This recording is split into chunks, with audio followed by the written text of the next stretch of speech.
नमस्कार, मी प्राची साळुंखे. तुम्ही पाहताय न्यूज 18 लोकमतचा विशेष कार्यक्रम जय हिंद सन्मान. भारताच्या रक्षणासाठी रणभूमीतल्या विजयासाठी प्रसंगी प्राणाची आहुती देणाऱ्या योद्ध्यांचा सन्मान म्हणजेच जय हिंद सन्मान.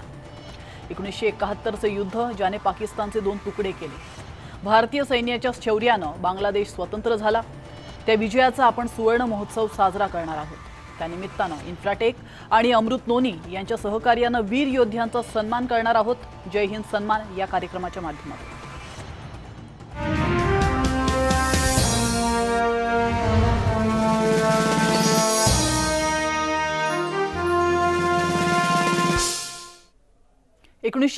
मध्ये भारत पाकिस्तान दरम्यान झालेल्या युद्धातील विजयाचा आपण सुवर्ण महोत्सव साजरा करतोय.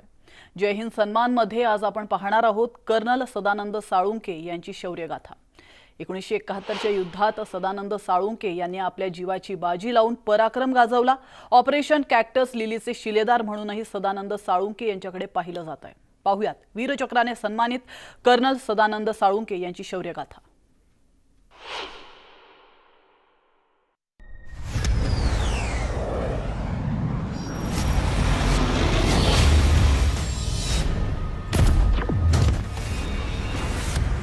भारतीय लष्कराने आतापर्यंत पाकिस्तान सोबत झालेल्या प्रत्येक लढाईत पाकिस्तानला धूळ चारली आहे.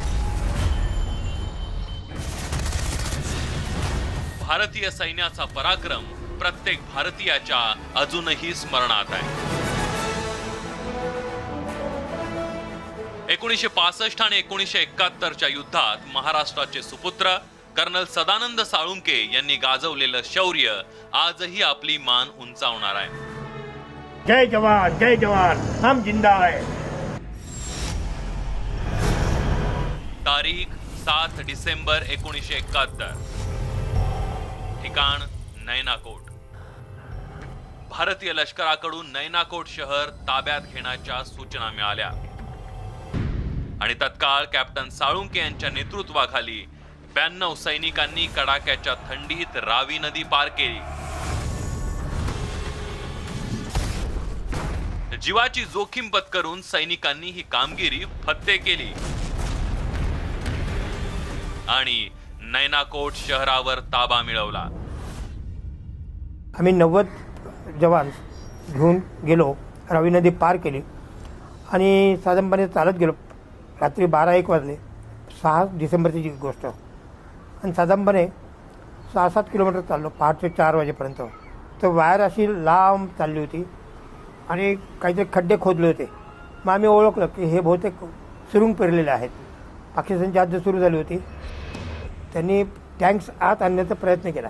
त्यांनी फायरिंग करण्याचा प्रयत्न केला. आम्ही फायरिंग केलं. त्यात माझे 3-4 जवान गेले. म्हणजे नैनाकोट जे कॅप्चर करत होतं 19-20 डिसेंबरला, आम्ही 10 डिसेंबरला कळलं की आम्ही नैनाकोट कॅप्चर केलं आहे. दुसरा पराक्रम त्यांनी लगेचच केला. तारीख 14 डिसेंबर 1971. शत्रूची मालगाडी साळुंखे यांच्या तुकडीने उद्ध्वस्त केली आणि ज्यामध्ये तब्बल 17 ट्रक अमेरिकन दारुगोळा होता. आणि याच दुहेरी पराक्रमाबद्दल ऑपरेशन कॅक्टस लिलीच्या नायकाला वीरचक्राने सन्मानित करण्यात आलं. तत्कालीन राष्ट्रपती व्ही गिरी यांच्या हस्ते त्यांना वीरचक्र प्रदान करण्यात आलं. 14 डिसेंबर पुण्यामध्ये 64ला लग्न झालं पुण्यात. पण 14 डिसेंबर म्हटलं इसका बरं उसका बात, जो होगा होगा. रात्री 9 वाजता बंकरमधून निघालो.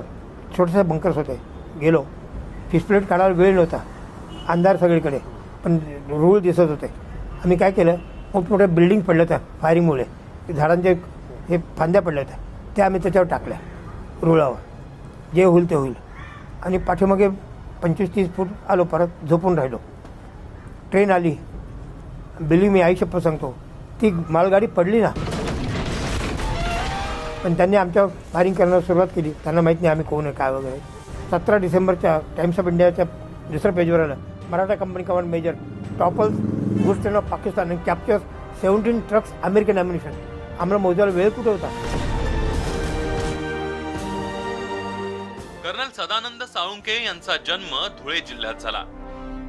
सदानंद यांना प्रेरणा मिळाली देशभक्त वडिलांकडून. वडील बळवंत यांची कडक शिस्त, वक्तशीरपणा, त्यासोबतच शेर्पा तेलसिंग यांच्याकडून गिर्यारोहणाचे धडे घेतलेले सदानंद यांना देशभक्तीची भावना स्वस्थ बसू देईना. त्यामुळे बॉटनीचे पदवीधर असलेल्या सदानंद यांनी मराठा लाईट इन्फंट्री मध्ये प्रवेश घेतला. आणि डिसेंबर 62ला इमर्जन्सी सुरू झाली. विदाऊट इन्फॉर्मिंग माय लेट पेरेंट्स मी 2-3 परीक्षा दिल्या. 162 पैकी 10 लोकांचं सिलेक्शन झालं ऑल इंडिया लेवलचं. फक्त 10 ऑफिसर्स लेफ्टनंटसाठी. सदानंद साळुंके यांच्या पत्नी सरिता यांची नेहमीच सदानंद यांना साथ मिळाली. सरिता यांचा भाऊ सैन्यात असल्यामुळे सुरुवातीपासूनच त्यांना आर्मी बद्दल आदर होता. तर कर्नल साळुंके यांचा मुलगा वडिलांचा देशसेवेचा वसा पुढे चालवतोय. मोठा मुलगा समीर ब्रिगेडियर बनून देशाची सेवा करतोय. त्यांच्या घराचं नावही सैनिक असल्यानं देशभक्ती त्यांच्या मनात किती खोल रुजली आहे याचा अंदाज येईल. आजही घराच्या अंगणात त्यांनी युद्धात जप्त केलेले तोफगोळे, शेल जपून ठेवलेत. कर्नल सदानंद साळुंके देशसेवेसाठी आयुष्य वेचणारा योद्धा. जीवाची बाजी लावून त्यांनी अनेकदा शत्रूंवर मात केली आहे. त्यांचं हे कार्य आणि त्यांचा पराक्रम हा भारत मातेसाठी नेहमीच गौरवास्पद आहे. अशा या पराक्रमी कर्नल सदानंद साळुंके यांना न्यूज 18 लोकमतचा सलाम. 1971 मध्ये भारत पाकिस्तान दरम्यान झालेल्या युद्धातील विजयाचा आपण सुवर्ण महोत्सव साजरा करतोय. जय हिंद सन्मान मध्ये आज आपण पाहणार आहोत हवालदार कचरू साळवे यांची शौर्यगाथा. आपल्या दुर्दम्य इच्छाशक्ती आणि पराक्रमाच्या जोरावर साळवे यांनी पाकिस्तान सैन्याला जशास तसं उत्तर दिलं आणि आपल्या जखमी सहकार्यांना मृत्यूच्या मगरमिठीतून अक्षरशः बाहेर काढलं. पाहुयात वीरचक्राने सन्मानित हवालदार कचरू वेडू साळवे यांच्या पराक्रमाची ही कहाणी.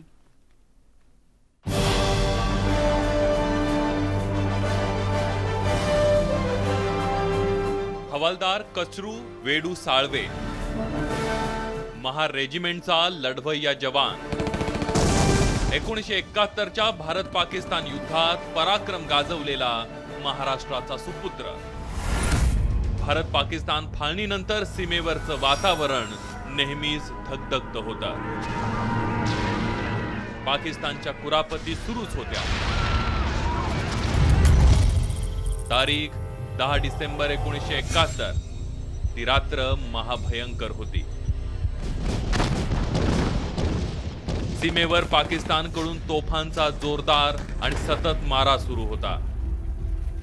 आदेश आले आणि महार रेजिमेंटच्या 4 तुकड्यांनी कमांडर त्रिलोकनाथ यांच्या आदेशाने आगेकूच केली. त्यातीलच एका तुकडीत तैनात होते हवालदार कचरू साळवे. काही वेळातच 4 पैकी 1 तुकडी सुरुंगाच्या स्फोटात उद्ध्वस्त झाली आणि त्या तुकडीतील सर्वच्या सर्व 10 ते 12 जवान शहीद झाले. मात्र याही परिस्थितीत बाकीच्या 3 तुकड्यांनी चाल सुरूच ठेवली. पाहता पाहता सकाळ झाली. एकीकडे पाकिस्तानचा हल्ला तर दुसरीकडे जखमी जवानांचा जीव वाचवण्याची धडपड हवालदार साळवे यांची सुरू होती.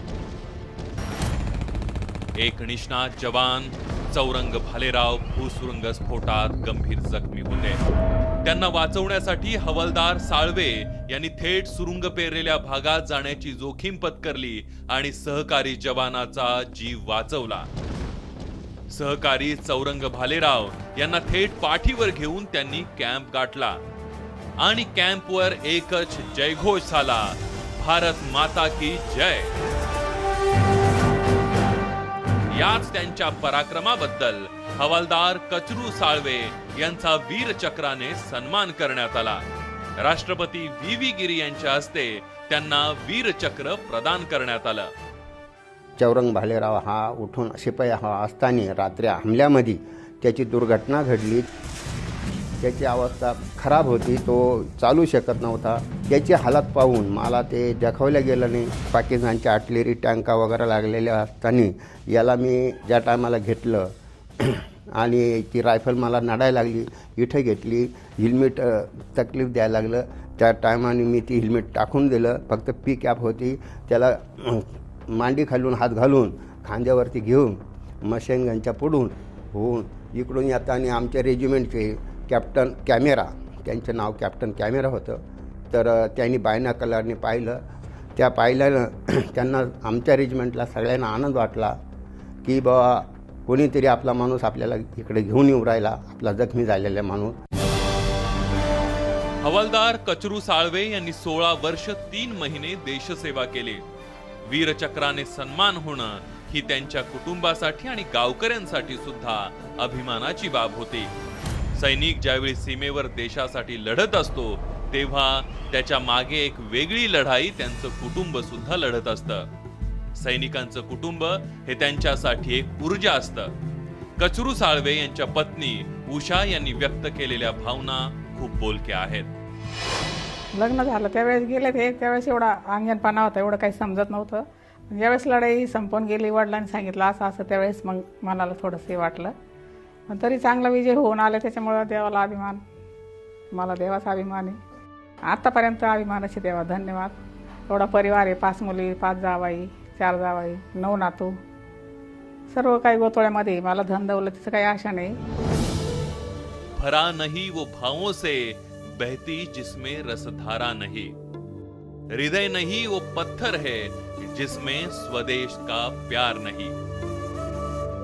हवालदार कचरू साळवे यांना प्रदान करण्यात आलेल्या वीर पदकावर कोरलेल्या या ओळी, आणि या ओळी म्हणजेच अहोरात्र तैनात असलेल्या जवानांच्या बोलक्या भावनाच आहेत.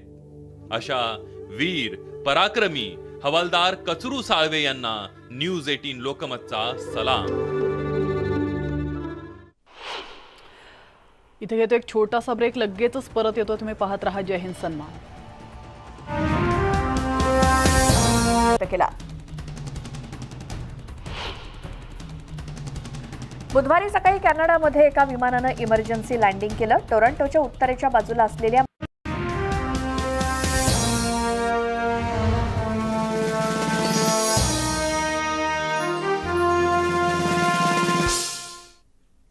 ब्रेकनंतर आपलं स्वागत आहे. आपण पाहत आहात जय हिंद सन्मान. आणि 1971 मध्ये भारत पाकिस्तान दरम्यान झालेल्या युद्धातील विजयाचा आपण सुवर्ण महोत्सव साजरा करतोय. युद्धात शत्रूच्या हद्दीत बॉम्बवाहक विमानाने शत्रूच्या जवळपास 200 सैनिकांचे चिंधड्या उडवणारे, त्यांच्या गनबोट्स उद्ध्वस्त करणारे विंग कमांडर सुरेश दामोदर कर्णिक यांना अतुलनीय कामगिरीबद्दल वीरचक्र देऊन गौरवण्यात आलंय. त्यांच्या अफाट पराक्रमाची ही शौर्यगाथा.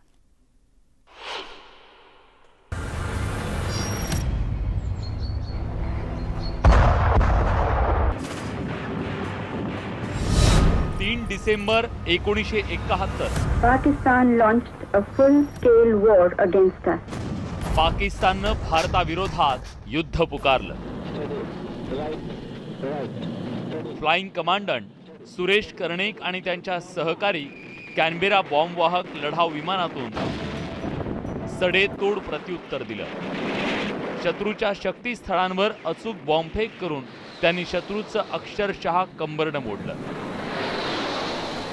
सलग 13 दिवस चाललेल्या घनघोर युद्धात कर्णिकांनी अनेक आव्हानात्मक मोहिमा फत्ते केल्या.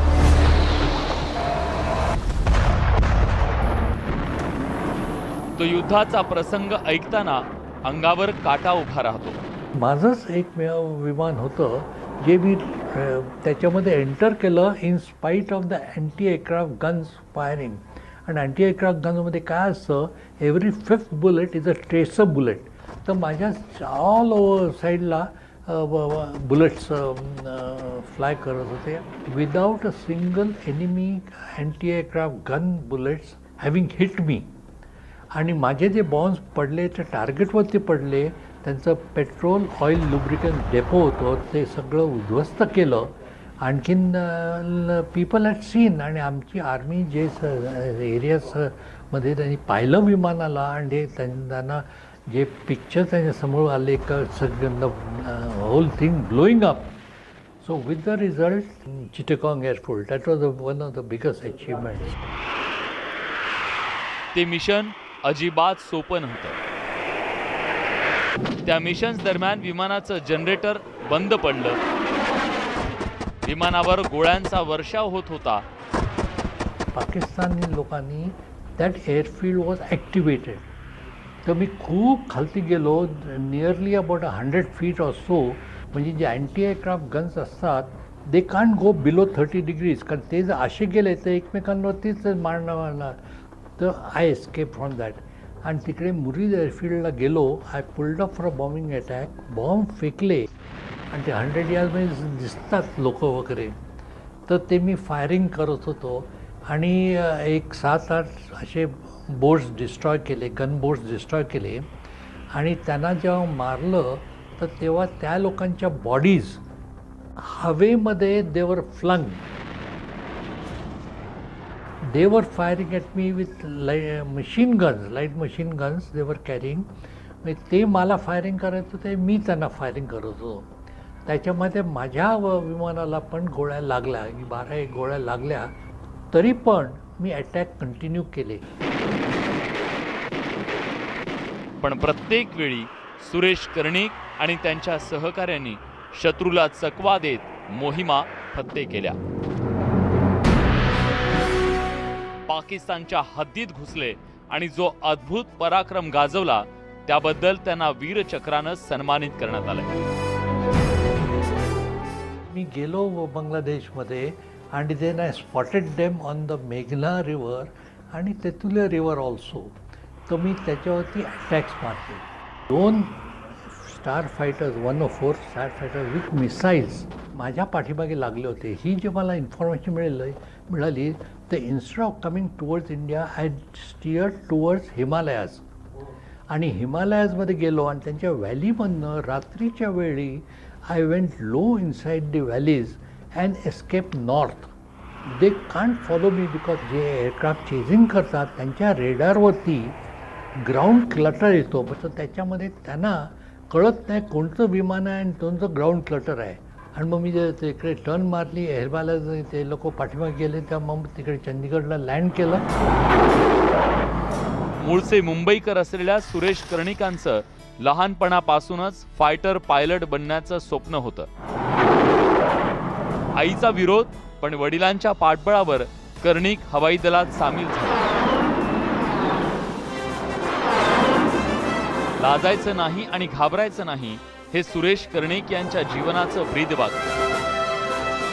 प्रचंड देशभक्ती आणि धैर्याच्या बळावर देशासाठी मृत्यूला तळहातावर घेत शत्रूच्या घरात घुसून पराक्रम गाजवणाऱ्या सुरेश कर्णिकांच्या बहादुरीला न्यूज 18 लोकमतचा सलाम. येत्या 16 डिसेंबरला त्या विजयी क्षणाचा सुवर्ण महोत्सव देश मोठ्या अभिमानानं साजरा करणार आहे. Bureau report, news 18 Lokmat. आणि यासोबतच जय हिंद सन्मानमध्ये वेळ झाली. इथंच थांबण्याची, मात्र तुम्ही कुठेच जाऊ नका. पाहत रहा न्यूज 18 लोकमत.